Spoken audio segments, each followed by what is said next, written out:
The heavy oak doors of the penthouse office snapped shut, severing the low hum of the Chicago traffic below. Stetson stood blocking the exit, the custom tailoring of his Italian suit doing nothing to hide the lethal tension coiled in his broad shoulders.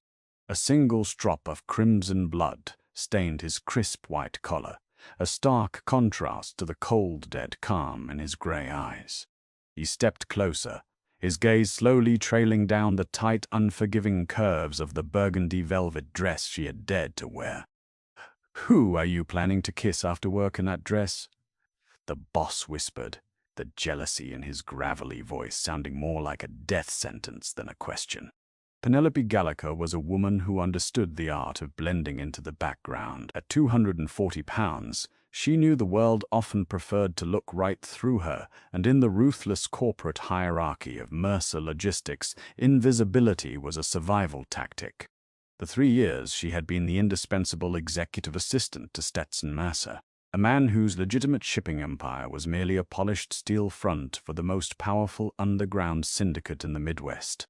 Penny organized his calendar, managed his offshore accounts, and quietly ignored the men with broken noses and bulging jackets who visited his office after hours. She was efficient, loyal, and unapologetically fat. She had long ago traded the exhausting pursuit of thinness for the comforting armor of loose cardigans, sensible flats, and black slacks. Stetson Mercer, a man who regularly dated runway models and European heiresses, never looked twice at her, which was exactly how Penny wanted it, or so she told herself every night when she went home to her empty apartment. But today was a Friday in late November, and the biting wind whipping off Lake Michigan had brought with it a strange, reckless sense of rebellion. Tonight she wasn't going home to heat up leftovers. Tonight she had a date. His name was Connor, a charming accountant she had met at a coffee shop in Wicker Park. He had looked at her with genuine interest, not the polite pity she was accustomed to, and he had asked her to dinner at Gibson's Bar and Steakhouse on Rush Street. To mark the occasion, Penny had done something entirely out of character. She had marched into a boutique on the Magnificent Mile and spent an obscene amount of money on a dress. It was a deep, rich burgundy velvet wrap dress that clung to her heavy breasts, cinched at her waist, and draped over the wide flare of her hips. It didn't hide her size. It weaponized it. Paired with dark tights and a pair of thick-heeled boots, she looked like a woman who demanded to be seen. When she stepped off the private elevator onto the top floor of the Mercer Tower, the silence in the executive bullpen was deafening. Beatrice, the perpetually sour receptionist who subsisted on green juice and spite, dropped her Mont Blanc pen. Declan, Stetson's towering, scar-faced head of security, paused mid-stride, his eyes widening slightly before he gave Penny a low, appreciative whistle. "Looking sharp, Pen," Declan rumbled, adjusting his own tie. "Big plans." "Just dinner, Declan," Penny said, trying to suppress the heat rising in her plump cheeks. She hurried to her desk, painfully aware of the heavy sway of her hips and the rustle of the velvet. She spent the morning immersed in shipping manifests and quarterly projections, trying to ignore the way the luxurious fabric felt against her skin. At 4 p.m., the intercom on her desk buzzed with a sharp, impatient tone.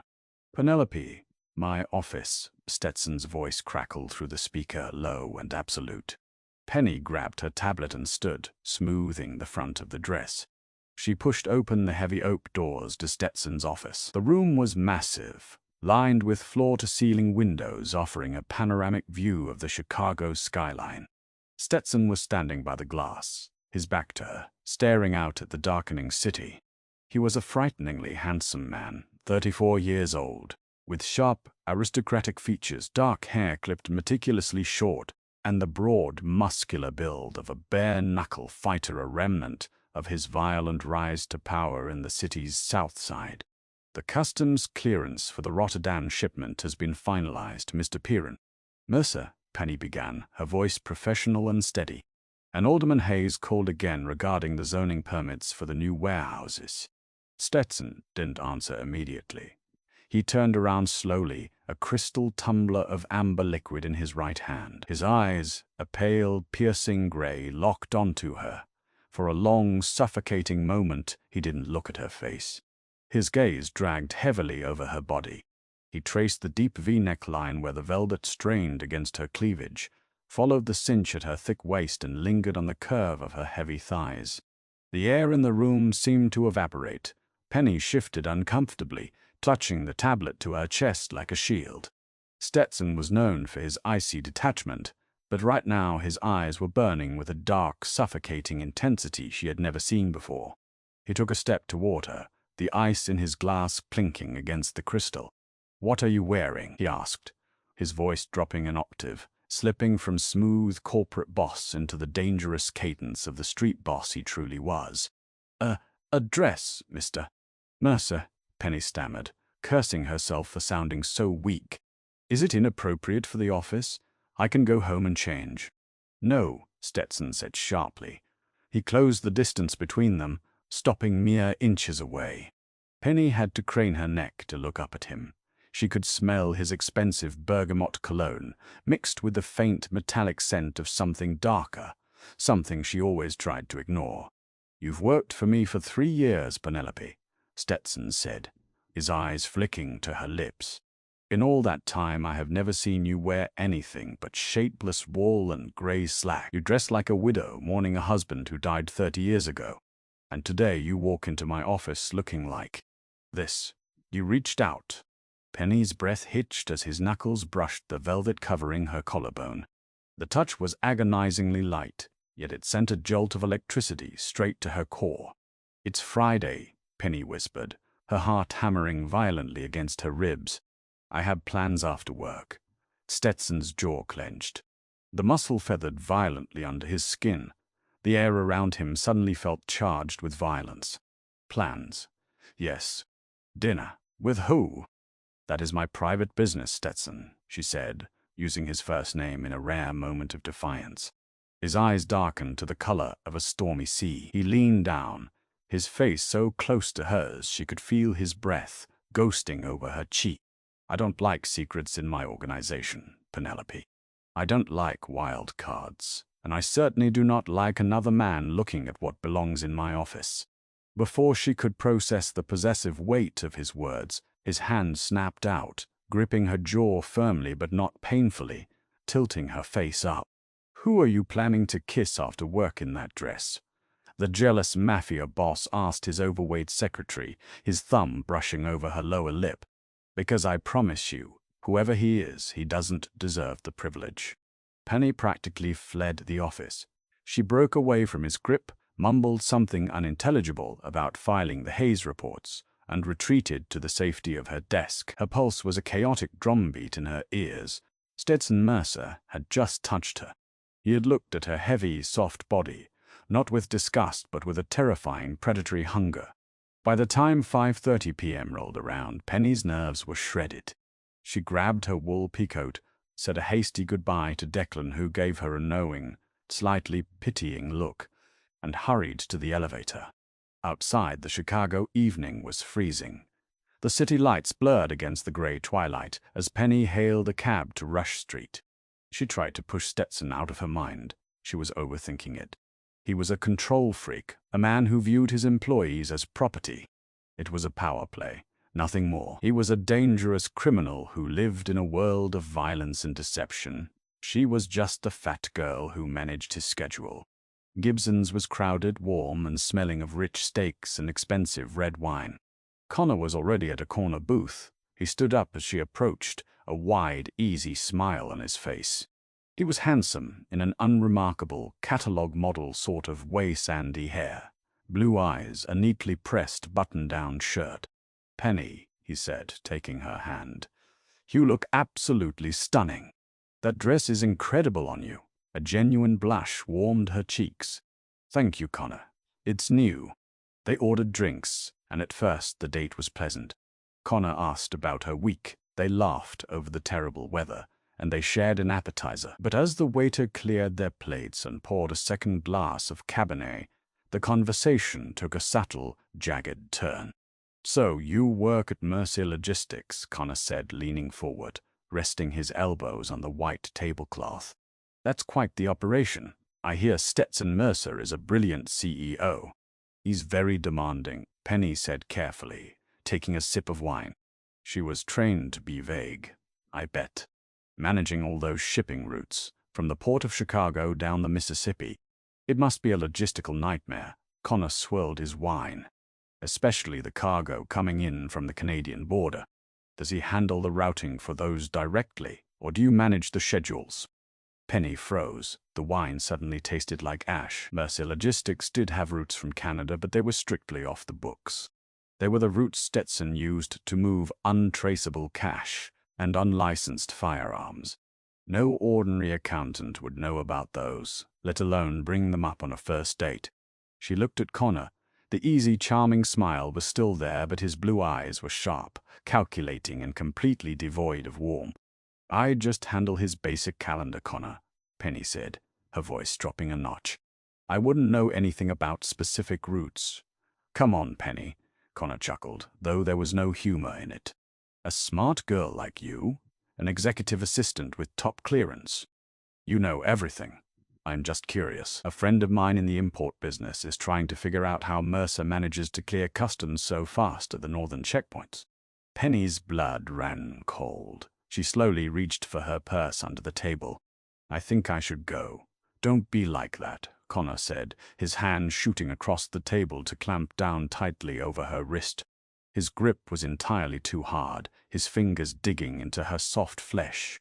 "We're just making conversation. Besides, we haven't ordered dinner yet." "Let go of me," Penny hissed, trying to pull her arm back.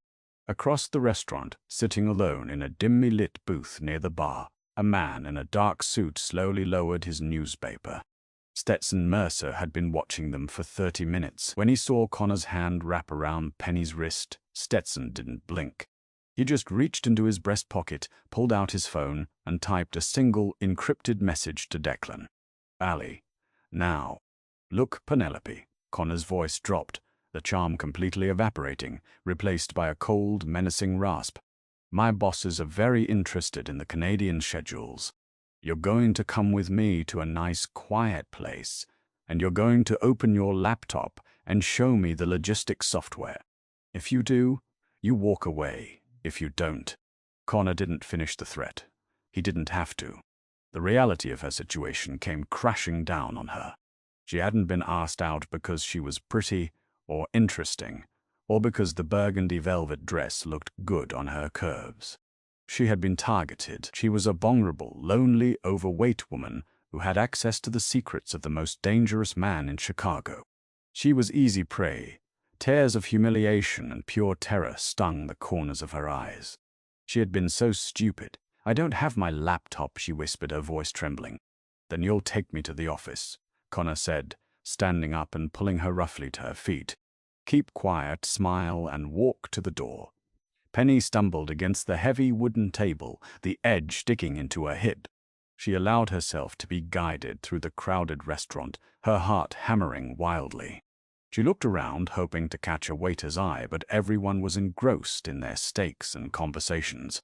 They stepped out the heavy glass doors into the freezing Chicago night. Instead of leading her to the street to hail a cab, Connor yanked her sharply to the right, dragging her toward the narrow, poorly lit alleyway that ran behind the restaurant's kitchen. "Where are we going?" Penny cried out, her high-heeled boots slipping on a patch of black ice. "My car is parked out back. Shut up and walk," Connor snarled, shoving her forward. The alley smelled of rotting vegetables and stale beer. The sound of the street faded behind them, replaced by the low hum of an industrial generator. Penny realized with a sickening jolt of panic that if he forced her into a car here, she was never coming back. She stopped walking, planting her heavy boots onto the pavement, dropping her weight to anchor herself. "No, I'm not going anywhere with you." Connor spun around, his face twisting with ugly rage. He reached under his jacket, the metallic gleam of a suppressed pistol catching the dim light of the alley lamp. "Listen to me, you fat bitch. You're going to get in the car, or I'm going to put a bullet in your knee right now and drag you." Penny squeezed her eyes shut, preparing for the blinding pain, a scream tearing at her throat. But the gunshot never came. Instead of a gunshot, the alley was suddenly filled with the deafening roar of a V8 engine. A massive, matte black armored SUV tore down the narrow alleyway from the opposite end, its headlights blindingly bright. The vehicle slammed on its brakes, the heavy tires skidding on the frost-slicked pavement, stopping mere inches from Connor. Connor staggered backward, raising his weapon toward the SUV, but he was too slow. The heavy passenger door kicked open with bone-shattering force, catching Connor square in the chest and sending him flying backward into a stack of empty steel kegs. Before Connor could recover, a massive figure stepped out of the vehicle. It was Declan. The scar-faced enforcer didn't say a word. He moved with terrifying speed, kicking the gun out of Connor's hand so hard the metal shattered against the brick wall. Penny stumbled back against the icy bricks, her breath coming in ragged gasps, her hands covering her mouth. "You broke my ribs," Connor screamed, clutching his chest, trying to scramble backward on the greasy pavement. The rear passenger door of the SUV opened slowly. The heavy, measured footsteps that followed echoed loudly in the confined space. Stetson Mercer stepped into the harsh glare of the headlights. He was no longer wearing his overcoat. He had stripped down to his white dress shirt, his sleeves rolled up to the elbows, revealing forearms corded with muscle and faded ink. The cold, dead calm was back in his gray eyes, but it was accompanied by an aura of pure, unadulterated violence. He didn't look at Penny. His gaze was locked entirely on Connor. "Declan," Stetson said, his voice soft, almost conversational. "Hold him up." Declan reached down with one massive hand, grabbed Connor by the collar of his expensive coat, and hauled him to his feet, pinning him against the brick wall. Connor's face was pale, slick with sweat and terror. "Mercer," Connor gasped out, spitting a glob of bloody saliva onto the ground. "You're making a mistake. The O'Bannon family isn't going to let this go. You touch me, and the truce is dead.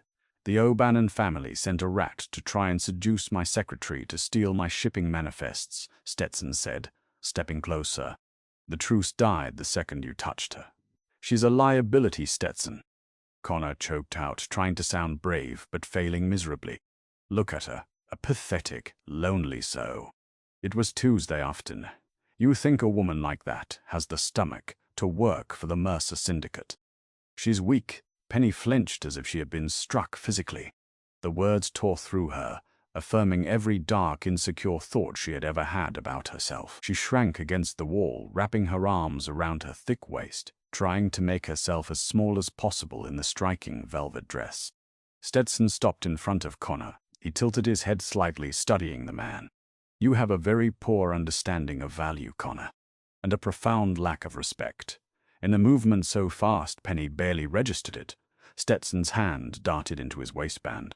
A flash of silver cut through the dim light. A heavy, custom-made combat knife, the blade serrated and wicked, was suddenly in his grip. Without a word, without a flicker of hesitation, Stetson drove the blade deep into Connor's thigh, right above the knee, and twisted. Connor let out a shrieking, animalistic howl of agony. His legs gave out, but Declan held him upright against the wall. Thick, hot crimson blood erupted from the wound, splattering across the alley pavement, violently dark against the dirty white snow. Penny screamed, pressing her hands to her ears, closing her eyes against the horrific spray of violence.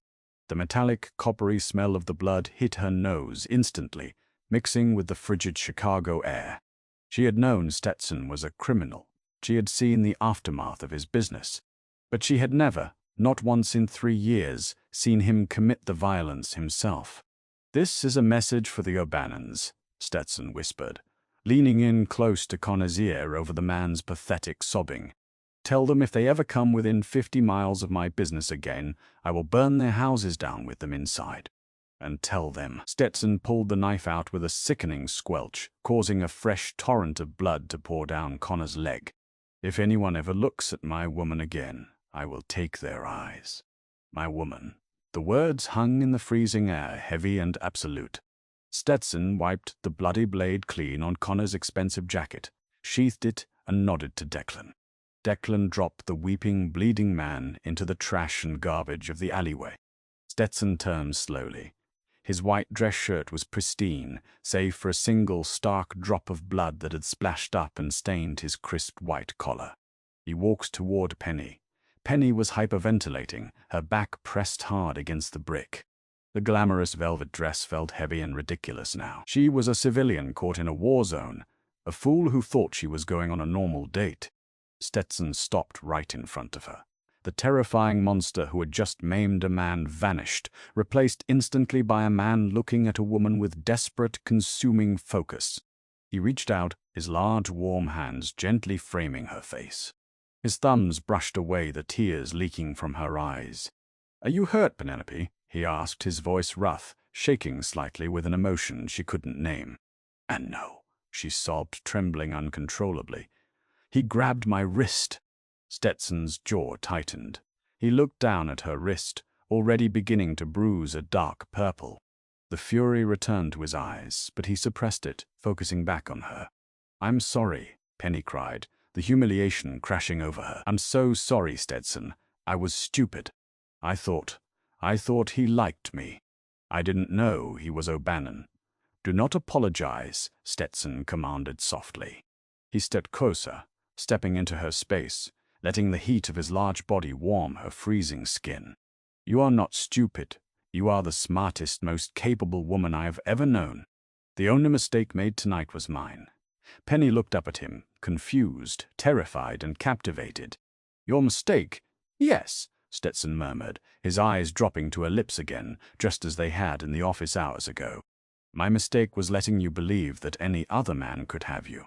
My mistake was staying silent for 3 years because I thought keeping you behind a desk would keep you safe from my world." He stepped even closer, his chest pressing against her heavy breasts. The velvet dress yielded to his solid muscle. "You asked me if your dress was inappropriate for the office," Stetson whispered, his face descending toward hers. "It was, because the moment you walked in wearing it, all I could think about was tearing it off of you. You are mine, Penelope. You have always been mine." Before she could process the confession, Stetson's mouth crashed down onto hers. It wasn't a gentle kiss. It was bruising, desperate, and entirely possessive. He tasted of expensive bourbon and raw adrenaline. Penny gasped against his lips, and he took advantage, his tongue sweeping into her mouth, claiming her completely. His large hands slid from her face down to her neck, and then down her back, ripping the heavy flare of her hips, pulling her flush against him. For the first time in her life, Penny didn't feel fat, or invisible, or ugly. In the arms of the most dangerous man in Chicago, surrounded by the smell of copper blood and freezing rain, she felt like a goddess. She wrapped her arms around his thick neck, kissing him back with a fierce, desperate hunger she hadn't known she possessed. When Stetson finally pulled away, they were both breathing heavily. He kept one arm firmly wrapped around her waist, anchoring her to him. He looked over his shoulder at the bleeding man groaning in the dirt. "Declan, call the cleaner. Make sure O'Bannon gets his rat back alive, but just barely," Stetson ordered, his tone back to the ICCEO. He turned back to Penny, easily sweeping her up into his arms, ignoring her weight as if she were made of air. He carried her to the waiting SUV and placed her in the back seat, climbing in right after her and pulling her onto his lap. "Where are we going?" Penny asked, her voice small but steady, burying her face into the curve of his neck, right next to the bloodstain on his collar. "Home," Stetson said, the heavy doors of the SUV closing, sealing them in the dark luxury of the vehicle as it sped away from the alley. "We are going home, and tomorrow we are going to have a very long conversation about your new position in the Mercer family." The private elevator opened directly into Stetson's penthouse at the Waldorf Astoria, a sprawling 2-story fortress of glass, black marble and brushed steel overlooking the glittering expanse of the Gold Coast. Stetson carried Penny inside, kicking the heavy mahogany doors shut behind them, effectively locking out the chaos of the Chicago underworld. He didn't set her down until they reached the massive master bathroom, a space larger than Penny's entire apartment. He placed her gently on the edge of a deep soaking tub. The adrenaline of the alleyway was fading. leaving Penny shivering violently, her teeth chattering despite the ambient heat of the luxurious suite. Stetson stripped off his ruined white shirt, the drop of blood on the collar glaring at her like an accusation. His torso was a map of old violence, faded knife scars across his ribs, and a jagged bullet wound near his left shoulder. He tossed the shirt into a corner and turned the brass fixtures of the sink, soaking a plush white towel in warm water. "Give me your hand," Stetson instructed, his voice a low, soothing rumble that stood in stark contrast to the monster who had carved up a man 20 minutes prior. Penny offered her trembling right arm. The skin around her thick wrist was already blooming into a dark, angry ring of purple and black where Connor had gripped her. Stetson's jaw ticked as he stared at the bruise. He gently pressed the warm, damp towel against her skin. "It doesn't hurt that much," Penny lied softly, her eyes tracing the hard lines of his face. "He will never walk right again, Penelope. And if Liam O'Bannon has a shred of intelligence, he will put his nephew out of his misery before I do it myself," Stetson said quietly, carefully wiping a smudge of dirt from her forearm. He set the towel down and looked up, meeting her eyes.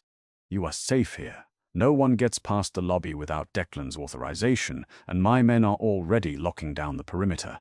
"I can't stay here, Stetson," Penny whispered, wrapping her arms around her heavy waist, suddenly hyper-aware of her body in the blinding, pristine light of the bathroom. The burgundy velvet dress felt like a costume she had stolen. "I have a cat. I have a life. I'm just an assistant." Stetson knelt on the marble floor, completely uncaring of his expensive wool trousers. He took both of her hands in his large thumbs stroking her knuckles. "You haven't been just an assistant since the day you walked into my office 3 years ago," Stetson said, his pale gray eyes burning with a fierce, possessive heat. "I watched you, Penelope. I watched how you handled the executives who thought they could talk over you. I watched how you organized my chaos. I saw the way you tried to hide yourself in those terrible gray sweaters, and it drove me half insane because all I wanted to do was strip them off and see the woman beneath." Penny swallowed hard, tears welling in her eyes again. "I'm fat, Stetson. I'm not. I'm not the kind of woman a man like you parades around. Look at me. I'm soft. I take up too much space." "You take up exactly the space you are meant to," Stetson growled, rising slightly to frame her face with his hands. "I am surrounded by sharp, starving, artificial people all day long. You are the only real thing in my life. Every curve, every ounce of your soft-to-sit is mine to worship. Do you understand me? I will kill any man who makes you feel otherwise." Starting with O'Bannon.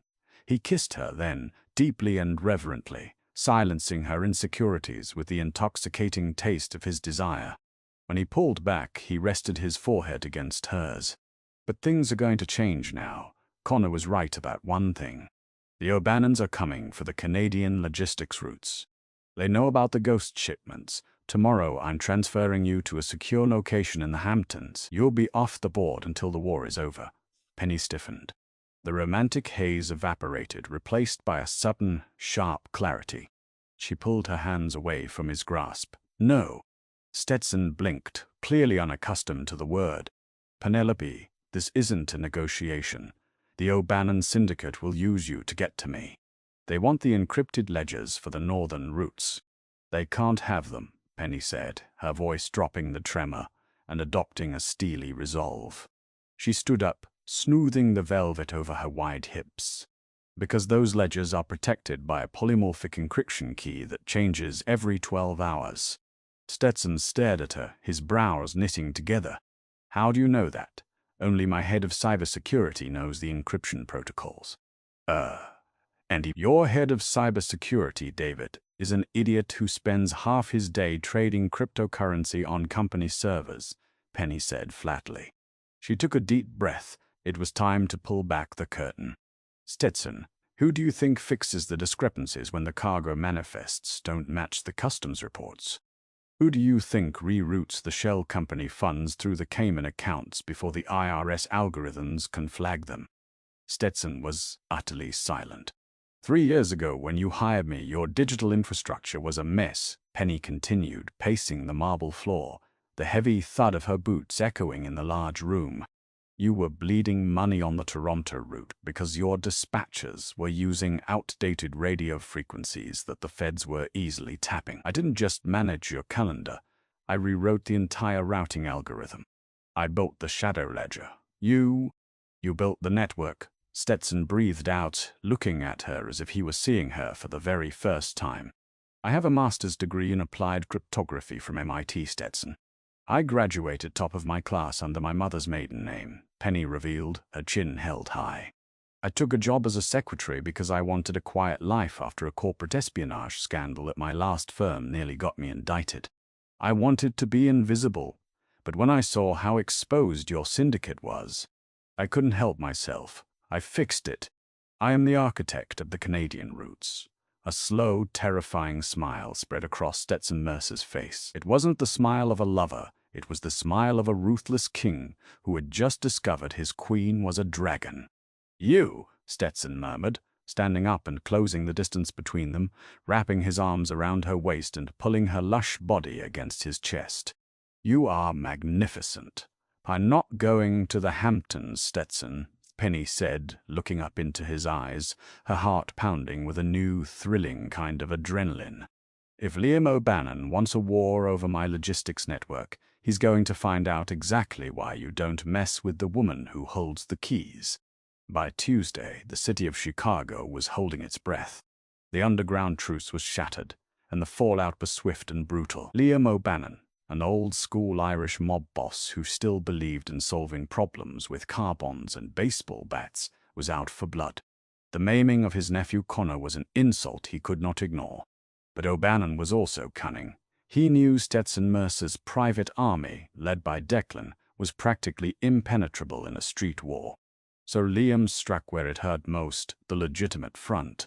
Penny stood in the center of Stetson's executive office, her eyes fixed on the massive multi-monitor display on the wall. She had ditched the velvet dress for her usual professional attire, a tailored black blazer that flared elegantly over her wide hips, and a crisp white blouse. But her demeanor had completely transformed. She was no longer the quiet, invisible secretary.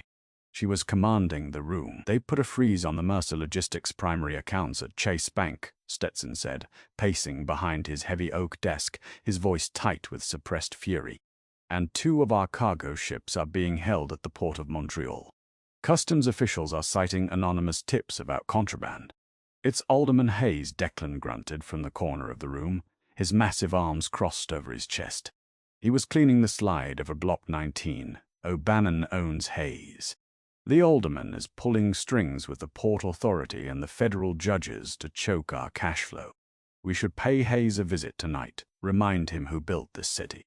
No, Penny said sharply, turning away from the screens. Both men looked at her. No blood.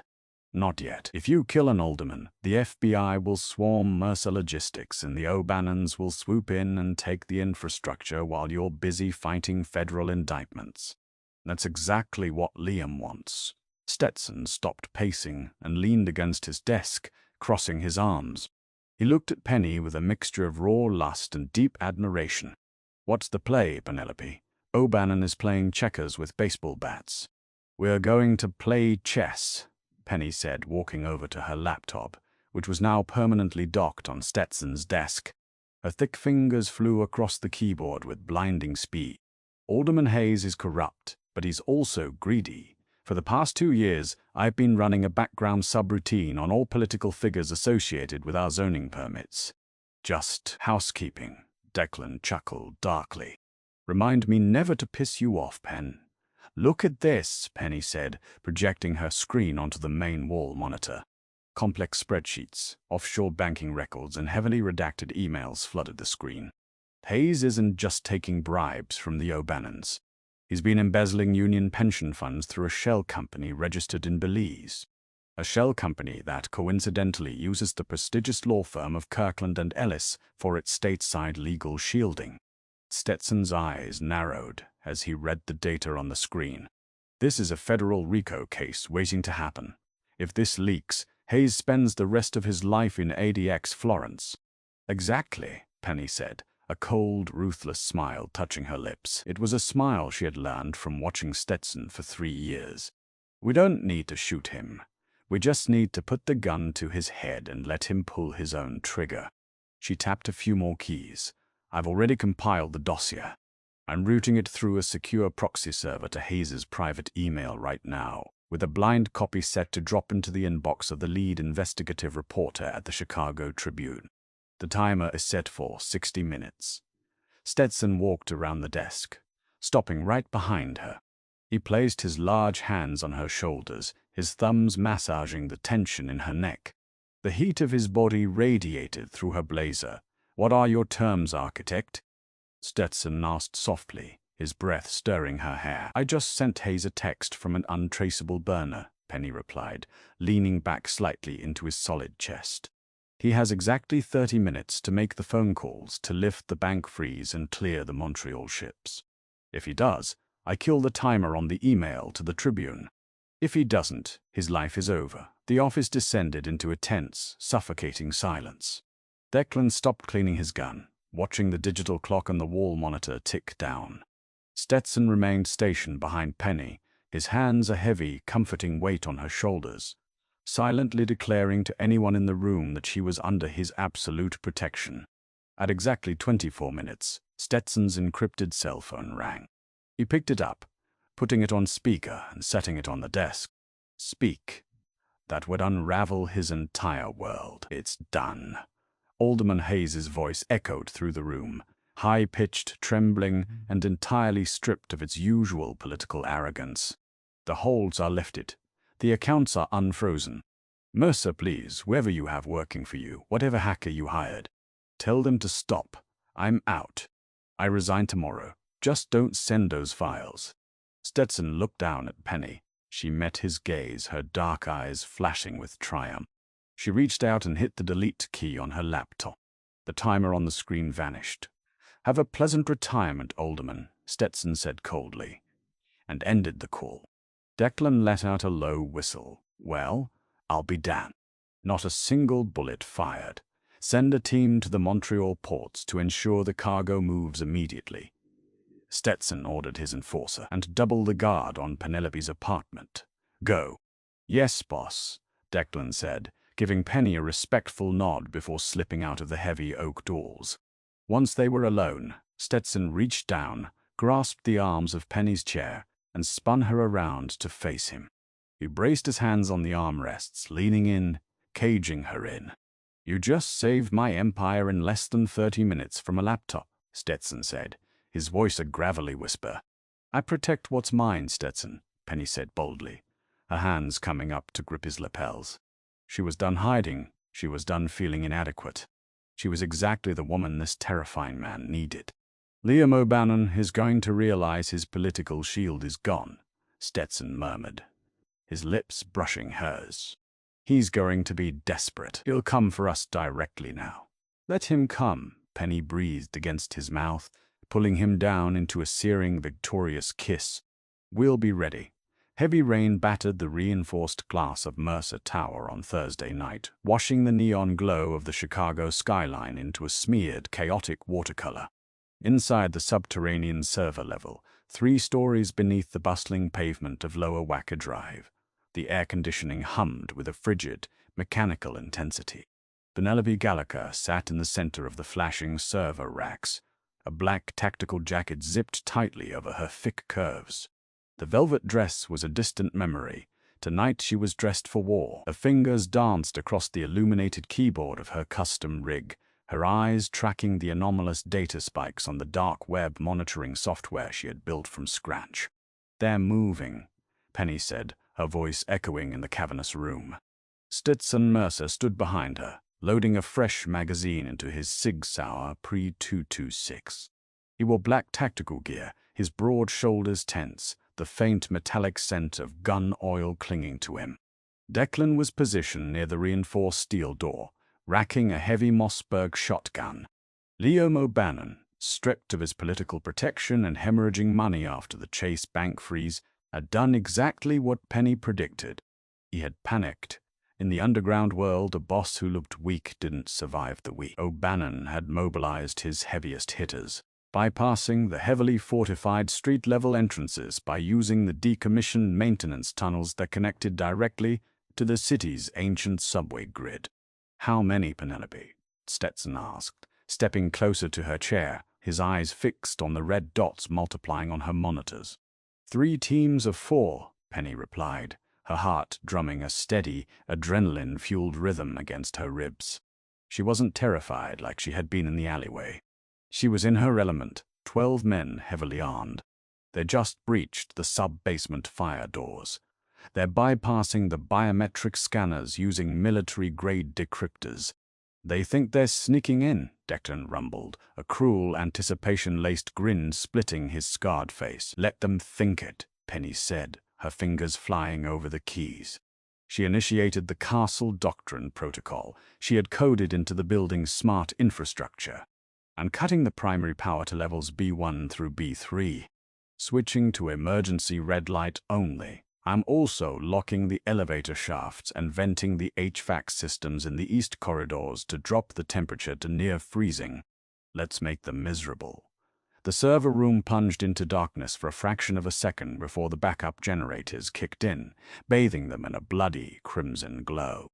On the security feeds, Penny watched as O'Bannon's heavily armed mercenaries stumbled in the sudden darkness of the sub-basement. They were professionals equipped with night vision goggles, but they weren't prepared for the building itself to fight back. "Declan, Team Alpha is routing through the east stairwell. I've deadbolted the exits on floors 2 and 3. They are trapped in the concrete chute," Penny instructed, her voice devoid of emotion, pure calculation taking over. "My favorite kind of fish in a barrel," Declan said, chambering around. He opened the server room door and slipped out into the shadows, a massive apex predator hunting in his own territory. "Team Beta is trying to hack the service elevator," Penny continued, typing furiously to counter their digital intrusion. "They're using a brute force algorithm. It's sloppy." She hit a command, overloading the elevator's motherboard with a massive electrical surge. On the screen, a shower of sparks erupted from the elevator control panel, blowing the mercenary tech backward. "That leaves Team Charlie. And Liam O'Bannon himself," Stetson noted, pointing to the largest cluster of red dots moving purposefully through the central corridor, heading straight for the server room. O'Bannon wanted the digital ledgers, and he wanted Stetson's head. "He brought his personal guard," Penny observed, zooming in on the feed. Liam O'Bannon, a stocky, silver-haired man with a bulldog face, marched in the center of a diamond formation of heavily armed enforcers. "They're 2 minutes out, Stetson. The reinforced door will hold against small arms, but they have breaching charges. Then we open the door for them," Stetson said, a terrifying icy calm settling over his aristocratic features. He looked down at Penny, his gray eyes burning in the red emergency light. "Are the uploads complete?" "Almost," Penny said, an encrypted progress bar ticking across her main screen. "I need 90 seconds. "I will give you 90 seconds, Stetson promised. He kissed the top of her head a brief, fiercely protected gesture, and walked toward the steel door, his gun raised. Gunfire suddenly echoed through the concrete walls, a deafening rhythmic booming coming from the east stairwell. Declan had found Team Alpha. The screams that followed were short, brutal, and entirely obscured by the blast of the Mossberg. Blood was already spilling in the foundations of Mercer Tower. "They're at the corridor entrance," Penny warned, watching the camera feed outside their door. "Kill the lights in the corridor," Stetson ordered. Penny hit the switch. Outside, the hallway went pitch black. Immediately, the sound of heavy boots echoed outside the server room. Someone slapped a block of C4 against the reinforced steel. "Fire in the hole," a muffled voice shouted. "Brace," Stetson commanded. Penny clamped her hands over her ears and ducked under the heavy steel desk. The explosion rocked the subterranean floor, sending a shockwave that rattled her teeth. The heavy steel door was blown inward, tearing off its hinges and crashing onto the server room floor with a deafening metallic screech. Thick, acrid gray smoke billowed into the crimson-lit room. Through the smoke, 3 mercenaries stormed in, assault rifles raised, sweeping the room. But Stetson was a ghost. He had positioned himself perfectly in the blind spot created by the blown door. Stetson moved with lethal precision. He fired twice, the suppressed rounds taking down the first mercenary with a wet thud. The second guard turned, firing wildly into the server racks, shattering glass and showering the room in sparks. Stetson didn't flinch. He closed the distance, grabbed the barrel of the man's rifle, forcing it upward, and drove his combat knife deep into the man's throat. Hot, arterial blood sprayed across the black server cabinets.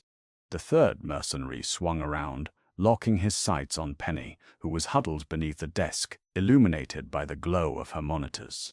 "No!" Stetson roared, throwing his knife. The heavy blade buried itself to the hilt in the mercenary's chest, dropping him instantly, his blood pooling rapidly on the polished concrete floor. The smoke began to clear, revealing Liam O'Bannon standing in the ruined doorway, an old-school .45 caliber revolver leveled directly at Stetson's chest. "It's over, Mercer," O'Bannon rasped, stepping over the bleeding bodies of his men. His eyes flicked to Penny under the desk and his lip curled in absolute disgust. "I lost a lot of good men tonight, but taking your empire and putting a bullet in your fat pig of a secretary makes it entirely worth it." Penny didn't cower. She didn't cry. The progress bar on her screen hit 100%. A bright green transfer complete flashed across her monitor. She slowly slid out from under the desk, standing up to her full height, her heavy curves cutting a formidable silhouette against the red emergency lights. "You haven't won anything, Liam," Penny said, her voice dripping with lethal, aristocratic condescension that mirrored Stetson perfectly. O'Bannon barked out a harsh, ugly laugh. "Shut your mouth, sweetheart. I have the gun. I have the server room. The Canadian logistics ledgers are mine." "Are they?" Penny asked, stepping out from behind the desk, moving to stand shoulder to shoulder with Stetson. She ignored the gun pointed at them. She looked at O'Bannon not with fear, but with the cold, dissecting gaze of a scientist examining an insect. "You should check your phone, Liam. I imagine your financial manager at Cayman National Bank is desperately trying to reach you right now." O'Bannon's cruel smile faltered. His eyes darted nervously. "What are you talking about?" "While you were busy marching your men through a damp tunnel like a rat," Penny explained smoothly, crossing her arms over her chest. "I wasn't just locking doors. I was using your brute force intrusion against you. Your tech guys tried to hack my servers. They established a two-way digital bridge. It was a very stupid mistake." She tapped a single key on her remote console. The massive war monitor switched from security feeds to a series of banking ledgers. O'Bannon's name was plastered across the top. "I backtraced their connection directly to the O'Bannon Syndicate's central mainframe in Canaryville," Penny stated, her voice echoing with the finality of a judge passing sentence. "And I took everything. The offshore accounts in Belize. Drained the Cayman National Bank's safety deposits. Liquidated and routed through 50 different cryptocurrency tumblers. The real estate holdings under your shell corporations. I've transferred the deeds to a domestic abuse charity under an irrevocable digital trust." Liam O'Bannon's face drained of color. His hand, holding the heavy revolver, began to shake. "You're lying. That's impossible. Your firewalls were built in 2018. They were pathetic," Penny sneered. "But I didn't just take your money, Liam. I took your freedom." She hit another key.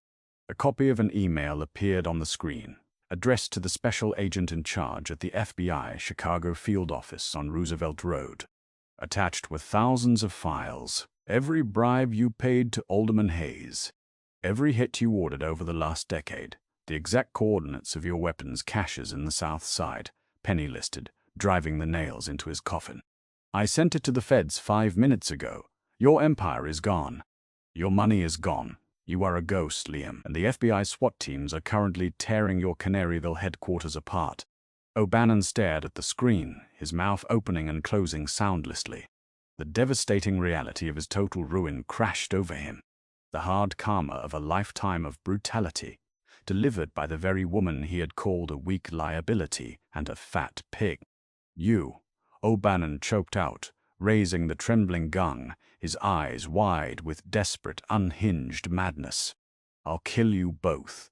Before his finger could twitch on the trigger, A thunderous boom erupted from the hallway. A slug from a Mossberg shotgun tore through O'Bannon's right shoulder, spinning him violently around. The heavy revolver clattered uselessly to the floor. O'Bannon collapsed, screaming in agony, clutching the bloody ruin of his arm. Declan stepped into the server room, his face splattered with blood, the shotgun smoking in his hands. He looked down at the weeping, ruined mob boss on the floor. "East stairwell is clear, boss," Declan grunted, entirely unbothered by the carnage. "Cops will be here soon. Feds, too, if Penny's email hit their servers." "Let them come," Stetson said, kicking O'Bannon's gun out of reach. He looked down at the man who had ordered the attack on his woman. There was no rage left in Stetson's eyes, only the cold dismissal of a king discarding garbage. "The FBI will find a wanted criminal bleeding in the basement of a legitimate logistics company after a failed burglary. Our ledgers are clean. Our hands are clean." Stetson turned his back on O'Bannon, dismissing his existence entirely. He walked toward Penny, his boots leaving faint crimson footprints on the concrete. The adrenaline was finally beginning to crash, leaving Penny breathless. The reality of what she had just done, dismantling a multi-million-dollar criminal syndicate with nothing but a keyboard and her brilliant mind, was settling in. Stetson stopped in front of her.